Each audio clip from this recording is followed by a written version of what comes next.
right, so we're brewing the stout today with our new head brewer, Jeremy Huntz. Super excited to have him on board. Brings a ton of experience and skill to the brew house. He's going to be brewing here on the 3-barrel system we've always had at Dillingham, and even more excitingly, he's going to be brewing on the 10-barrel system at Potomac Festival. But Jeremy, again, welcome to Water's End. Super excited to have you. Bring a wealth of knowledge. Can you tell us a little bit about your brewing background and how you learned to brew? Okay. Brewing background, I mean, I've been brewing professionally for just over 17 years. So I don't know how to do anything else, which is sort of an asset, I guess. Sure.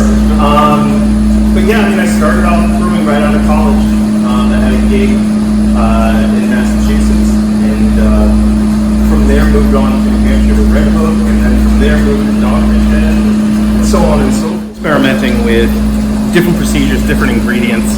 I'm a firm believer that brewing is not just recipe based. A lot of it's procedure as well. Like what you do is as important as what you're doing that with. What are your favorite beers to brew? To brew? Favorite style? Lagers.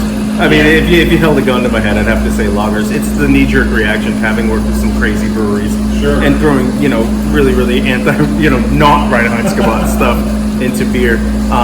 The pendulum sort of has swung back for me. I'm interested in everything, and as long as I'm learning, I'm engaged, I'm interested. But if I had my way, it would be all lagers all the time. At the brewery I was at previously, Beltway, we were brewing beer, some for Water's End for sure.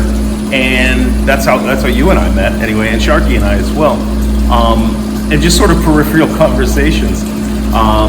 One thing led to another. I was looking for work, and you called me right away, and I called you back right away, I believe. That's right. So it was almost serendipitous, honestly.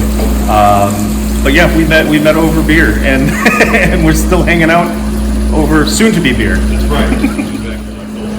What I thought was interesting is that you've had folks here from the very, very beginning and continue to stay here. One of the things about craft beer is people tend to be a little bit, for lack of a better term, philandering. Like they'll go from this brewery to this brewery to this brewery, but you have a consistency that I find endearing with the clientele that I've met so far. I'm really looking forward to meeting more and having a pint with them after work. But yeah, I find that pretty intriguing that folks have been here from the beginning, and then you're also still inviting new people in. The Mug Club's a big thing to me, and I'm excited. I'm really, really excited.